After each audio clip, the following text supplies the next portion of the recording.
네, 오늘 로마서 6장 12절에서 18절까지의 말씀으로 잠시 말씀을 전하도록 하겠습니다. 이제 6장에 들어와서 예수님이 우리가 무슨 말을 하리요? 은혜를 더하게 하려고 죄에 거하겠느냐? 이제 이 말씀을 하심이 5장 이제 마지막에 죄가 사망 안에서 왕노릇한 것 같이 은혜도 의로 말미암아 왕노릇하여 우리 주 예수 그리스도로 말미암아 영생에 이르게 하려 함이라. 예수님이 십자가의 죽으심으로 말미암아 우리의 모든 죄가 용서가 되고 의로운 영생으로 이르러졌습니다. 그리고서 6장에 그런즉 그러하기 때문에 우리가 그 은혜에 더하게 하려고 죄에 거하겠느냐? 그럴 수 없다라고 하면서 6장이 시작을 합니다. 그러면서 6장의 언급이 예수와 합하여 세례를 받은 우리, 그러니까 세례에 대해서 김복순 성도 이번에 세례를 받으셨는데 세례에 대해서 말씀을 하면서 그 세례가 뭐냐? 예수와 연합한 것이다 라는 거예요. 예수와 연합하여서 그 연합함이 무엇을 의미하냐? 2000년 전에 예수님이 죽으신 것이 예수님과 함께 우리의 모든 죄가 사하여졌다라는 거예요. 2000년 전에. 그리고서 예수님이 살으심이 또한 우리 가운데 새 생명으로 살아남으로 그게 예수와 합하여 그게 세례의 의미라는 것이지요. 그런 가운데 이제 오늘 말씀이 그러므로 너희는 죄가 너희 죽을 몸을 지배하지 못하게 하여 갑자기 또 이런 말씀이 나오거든요. 세례를 받아 예수님과 합하여졌는데 이제 11절 말씀이 이와 같이 너희도 너희 자신을 죄에 대하여는 죽은 자요 그리스도 예수 안에서 하나님께 대하여는 살아있는 자로 여길지어다 있거든요. 그래서 오늘 새벽에 여길지어다가 뭐냐? 인식한다는 거예요. 인식한다는 거. 무엇으로요? 너희 자신을 죄에 대하여는 죽은 자로 인식을 하라는 거죠. 그리고 그리스도 예수 안에서 하나님께 대하여는 살아있는 자로 인식하라는 것입니다. 우리의 몸이 지금 여기에 있습니다. 그런데 2000년 전에 예수님이 죽으심으로 말미암아 우리의 모든 죄가 사하여졌어요. 이제 더 이상 우리는 그 죄의 종이 아니라는 것이죠. 죄의 종이 아니라 다시 살아나신 예수님의 종으로 은혜의 종으로 우리가 살아가는데 그것을 인식하며 살아가라는 것. 그것이 우리 신앙생활의 시작이라는 것입니다. 그 예수님이 죽으심으로 우리가 죄의 종되었던 게 팔아여지고 은혜의 종되었던 이 사실과 진리를 우리가 인식하지 못하고 살 때 이제 이하의 말씀이 나오는 거예요. 그렇게 이제 살아있는 자로 여길지어다 인식하면서 사는데 12절 오늘 말씀이 그러므로 너희는 죄가 너희 죽을 몸을 지배하지 못하게 하여 몸의 사욕에 순종하지 말아라. 우리가 이 세상을 살아가면서 하나님의 자녀로 여기서 지금 은혜가 왕노릇하고 그리스도의 살아계신 그 은혜 가운데 살아가는데 이 세상은 그 죄가 왕된 그 세상 속에 우리가 이 육체로 살아간다는 것이죠. 그런데 너희는 너희 죽을 몸을 죄가 지배하지 못하게 하여라. 그렇게 사욕에 순종하지 말아라. 여기에서 이제 지배한다라는 것이 왕노릇이에요. 지금 계속 반복되는 5장 마지막에도 죄가 사망 안에서 왕노릇하였고 그리고 여기에서도 너희 죽을 몸을 죄가 왕노릇하지 못하도록 그 죄가 주인인 척하지 못하게 몸의 사욕에 순종하지 말아라. 그 몸의 사욕에 순종하지 말아라. 마태복음 4장에 보면요. 예수님이 40일 동안 금식을 하십니다. 그리고 나서 마귀가 예수님을 시험하는 장면이 마태복음 4장에 나옵니다. 그 40일 동안 줄이신 예수님께 마귀가 제일 처음 한 것이 이제 4장 3절 말씀에 네가 하나님의 아들이면 이 돌로 떡이 되게 하라. 어마어마한 유혹이죠. 40일 동안 배가 고픈데. 우리 한 끼만 굶어도 이 돌을 씹어 먹을 만큼 배가 고픈데 그 40일 굶으신 예수님 앞에 이 돌들로 떡이 되게 하라. 시험을 하시는 거죠. 예수님께서 4절에 말씀하십니다. 사람이 떡으로만 살 것이 아니요 하나님의 입으로부터 나오는 모든 말씀으로 살 것이다.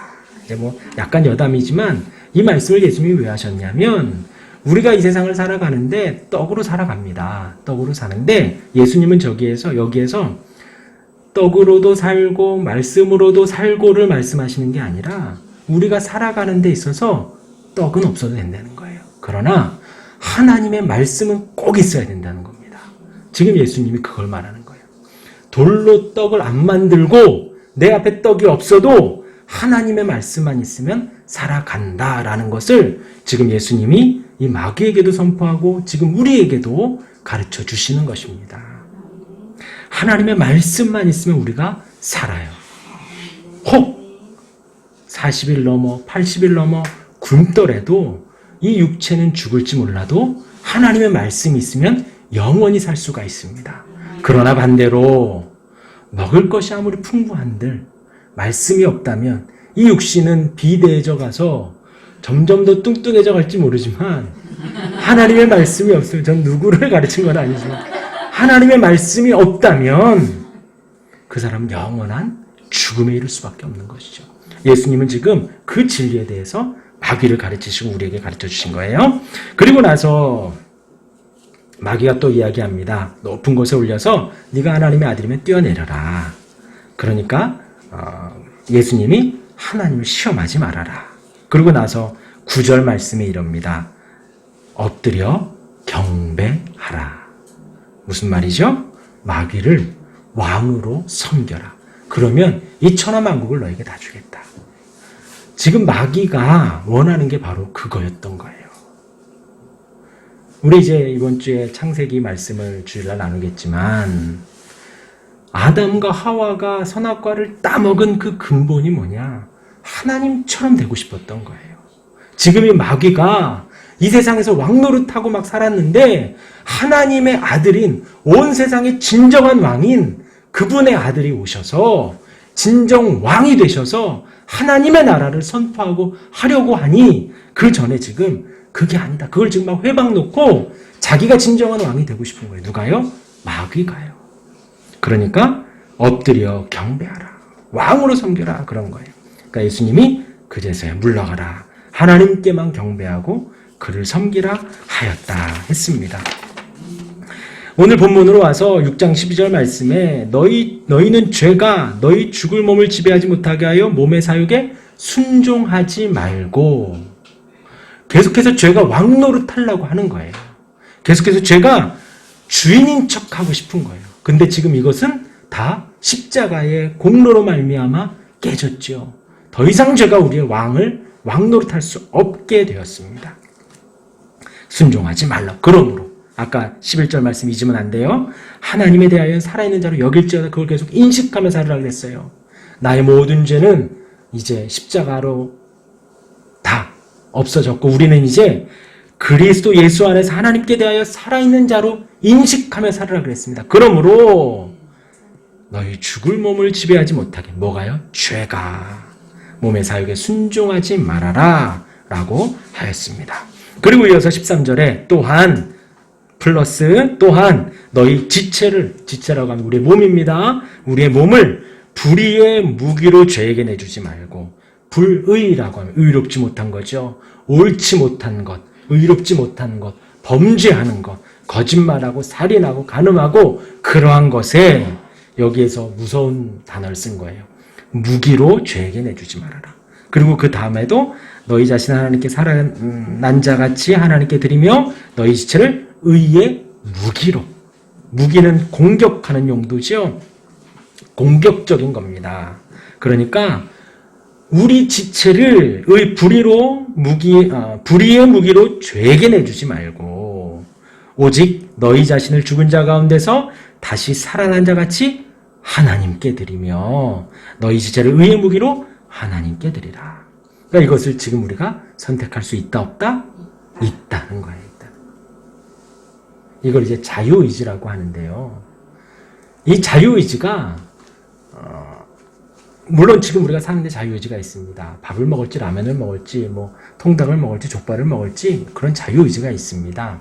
그런데 우리가 믿지 않는 우리에게는 그 의지가 하나님께 대하여는 없는 거예요. 믿지 않는 사람들에게는. 하나님의 부르심을 받지 않은 사람들이 자기 자발적으로 하나님께 나아갈 수 없다는 것이 성경의 가르침입니다. 하나님의 부르심을 받아 하나님 앞에 나와서 우리가 새 생명의 은혜를 누리면 그때부터는 우리가 하나님께 나아갈 수 있는 그 자유의지가 그때부터 생기는 거예요. 지금 바울이 그것을 말합니다.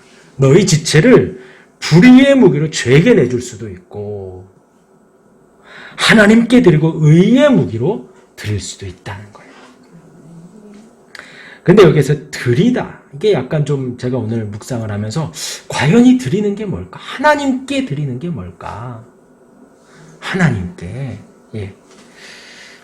역대상 이제 11장에 보면요, 다윗의 충신들이 3명이 나옵니다. 아비새, 브나야, 그리고 이제 무명의 세 용사가 나오는데, 베들레헴이 블레셋 그 군인들에 의해서 이제 함락을 당했어요. 그런데 다윗이 그 베들레헴에 있는 성문 곁 우물에 있는 그 물을 마시고 싶다라고 합니다.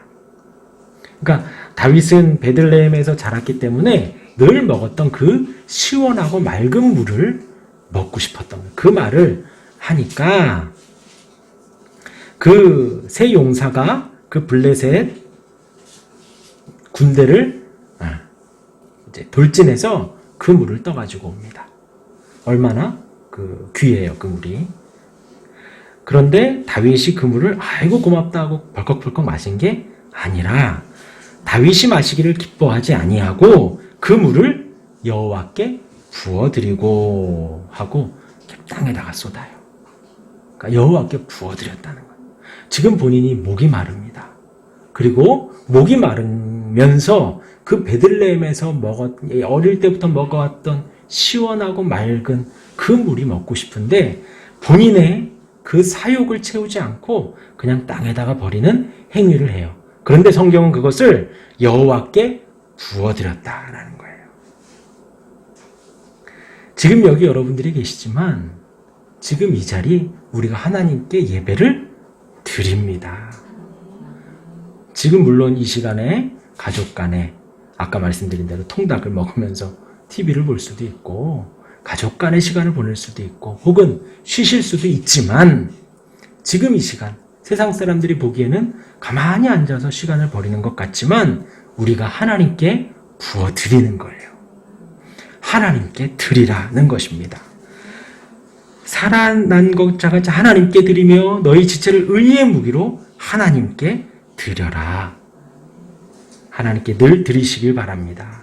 제가 뭐 더 말씀을 안 드려도 어느 정도 인지하실 거예요.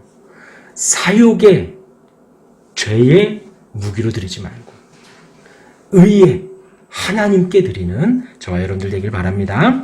14절 말씀에 죄가 너희를 주장하지 못하리니 이게 이제 12절과 13절에 전제사항이 이제 14절에 됩니다. 죄가 너희를 주장하지 못한다는 거예요. 그러니까 아까 이렇게 보면 죄도 드릴 수 있고 하나님께도 드릴 수 있고 불의로도 드릴 수 있고 의롭게도 드릴 수 있다. 걱정하지 말아라. 14절 죄가 너희를 주장하지 못할 거야. 근데 그전에는 죄가 우리를 주장했어요. 죄가 우리에게 왕노릇했습니다. 그렇기 때문에 하나님께 나아가고 싶어도 못 나갔어요. 물론 그 마음도 생기지도 않았지만 하나님께 드리고 싶어도 못 드렸던 우리의 모습인데 지금 이 상황에서는 예수님이 지셨고 믿는 우리에게는 죄가 너희를 주장하지 못한다. 예, 이것이 죄가 너희를 주인인 척하지 못한다. 왕노릇하지 못한다. 이는 너희가 법 아래에 있지 아니하고 어디 아래에 있다요? 은혜 아래에 있다. 아까 5장 21절에도 죄가 사망 안에서 왕노릇한 것 같이 은혜도 또한 너희로 말미암아 왕노릇한다 그랬어요. 지금 우리가 살아가는 것은 은혜가 우리의 왕이 되었기 때문에 우리가 살아가는 것입니다. 마찬가지로 14절에도 죄가 우리를 주장하지 못합니다. 왜냐하면 우리가 은혜의 왕 앞에 은혜 아래에 있기 때문입니다. 이어서 이제 15절 말씀 그런즉 어찌하리요? 1절 말씀 6장 1절 말씀을 한 번 더 반복하는 거죠. 우리가 법 아래에 있지 아니하고 은혜 아래에 있으니 죄를 지으리요? 그럴 수 없느니라. 만약에 죄를 지으리요? 죄를 지어요! 라고 한다면 아직 은혜를 덜 본 거예요. 명확히 말하면 아직 은혜를 받지 않은 겁니다. 물론 뭐 교회 나올 수 있고 뭐 찬양할 수 있지만 죄를 지으리요? 죄를 지을 수도 있지요. 라고 마음속으로 대답을 한다면 그 사람은 아직 은혜를 덜 받은 거예요. 그러나 은혜를 받은 은혜 아래에 있는 사람들은 죄를 지으리요? 그럴 수 없느니라. 한 번 더 언급을 하면서 이 그럴 수 없느니라가 아주 강한 부정으로 나온 거예요. 여기에는 이렇게 나왔지만 이 헬라 말로는 아주 강하게 하나님이 금하셨다. 결코 죄를 지을 수 없다. 아주 강하게 말을 하고 있는 겁니다. 16절 말씀에 너희 자신을 종으로 내주어 누구에게 순종하든지 그 순종함을 받는 자의 종이 되는 줄 너희가 알지 못하느냐. 이건 지금 그냥 일반적으로 사회적으로 말을 하는 겁니다. 내가 누구의 이때에는 노예가 있었으니까요. 종이 있었으니까 내가 자연인인데 내가 너의 종이 될게. 내가 너에게 빚을 졌으니 내가 너에게 잘못했으니 혹은 무슨 이해관계가 있어서 내가 너의 노예가 될게 라고 하면 그 다음부터 이 사람 말하는 대로 순종해야죠. 제가 여러 번 말씀드리지만 노예와 종의 특징은 뭐냐면 자기 의견이 없는 거예요. 그냥 주인이 시키면 하는 겁니다. 아니 주인이요 이거보단 이게 조금 더 합리적이고 이게 더 이득이 많을 그런 말 자체를 못하는 거예요. 노예라는 신분은. 종이라는 신분은 아무리 불합리하고 아무리 어리석어 보여도 그냥 주인이 시키면 하는 겁니다. 근데 오늘 16절의 시작이 너희 자신을 종으로 내주어 누구에게 순종하든지 누구에게든 내가 종이 되겠다라고 하면 그 사람의 말을 순종해야 되는 게 아니냐. 너희가 알지 못하느냐. 그러면서 혹은 죄의 종으로 사망에 이르고 혹은 순종의 종으로 의에 이르느니라. 마태복음 19장에 보면 부자 청년이 나옵니다. 제가 좀 찾아볼게요. 마태복음 19장 16절부터 보면요. 재물이 많은 청년 어떤 사람이 주께 와서 이르되 선생님이여 내가 무슨 선한 일을 하여야 영생을 얻으리까 하고 예수님께 이 청년이 질문을 합니다. 그러니까 예수님 말합니다. 어찌하여 선한 일을 내게 묻느냐. 선한 이는 오직 한 분이시니라. 이것은 하나님께 영광 돌리는 거예요. 같은 사람의 모습을 하고 계시잖아요. 그러니까 본인이 하나님의 아들임에도 불구하고 그렇게 말씀을 안 하시고 하나님께 영광 돌리는 겁니다. 선한 분은 하나님 한 분이시니라. 내가 생명에 들어가려면 그 계명들을 지키라. 이르되 어느 계명이오니까?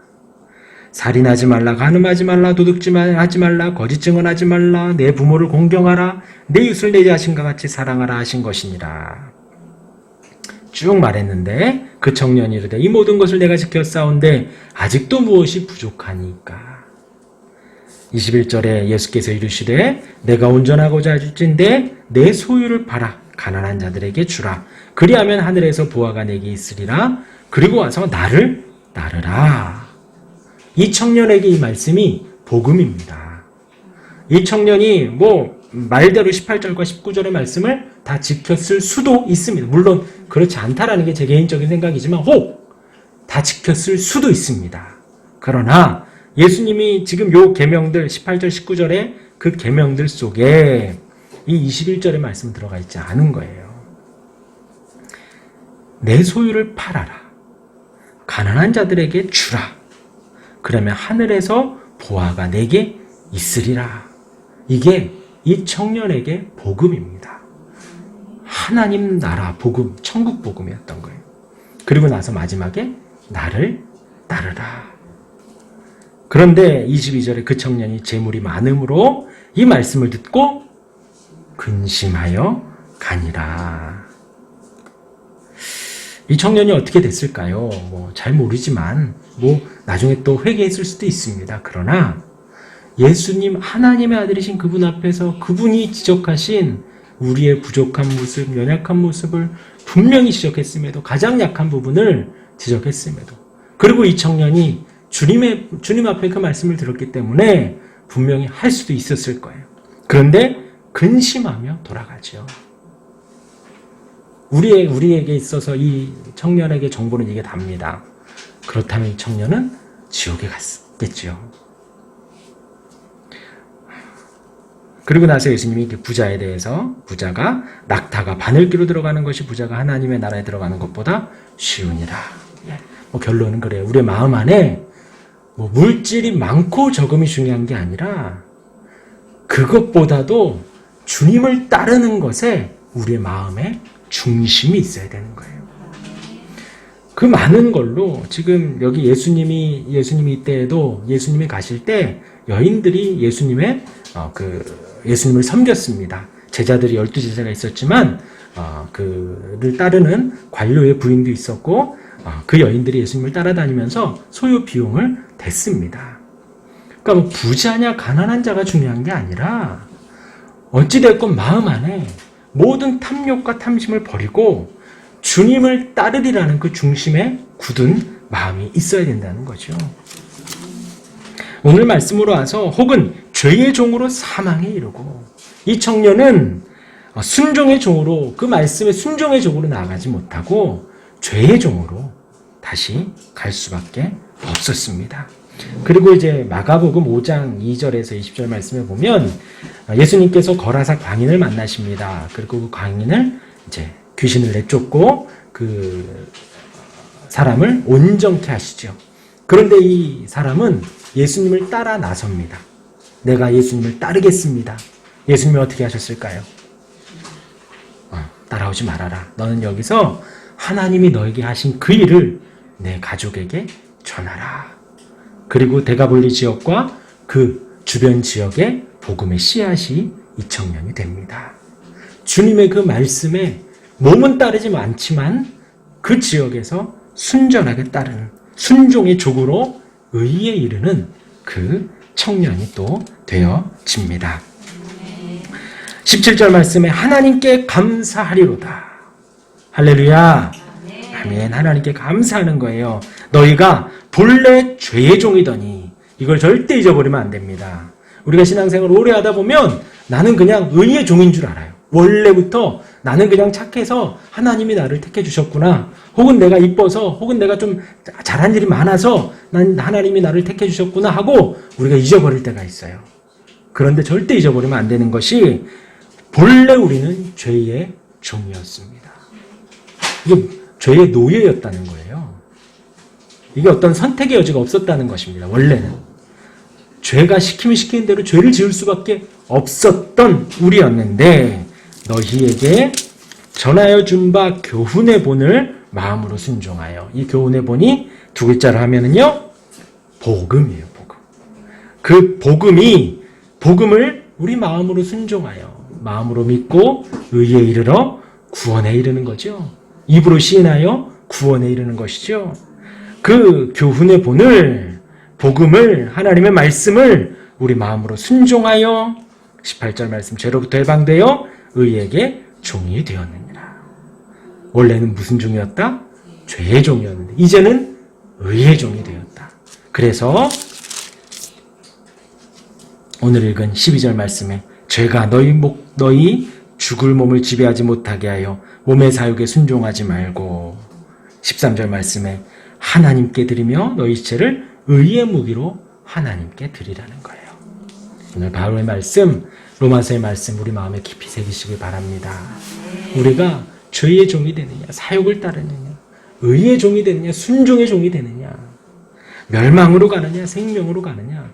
물론 그것에 하는 게 아니지만 우리가 그것 때문에 우리가 구원이 허락이 됐다가 구원이 없어졌다가 절대 그렇진 않습니다. 오늘 말씀에도 죄가 너희를 주장하지 못한다 그랬거든요. 이 말은 하나님이 우리에게 허락하신 하루하루의 삶을 거룩하게 더 드리고 하나님께 더 아름답게 드리고 하나님의 사람으로 더 나아가라는 지금 바울의 권면인 거예요. 죄가 너희를 주장하지 못하는. 그렇게 사는 저와 여러분들 되길 바랍니다.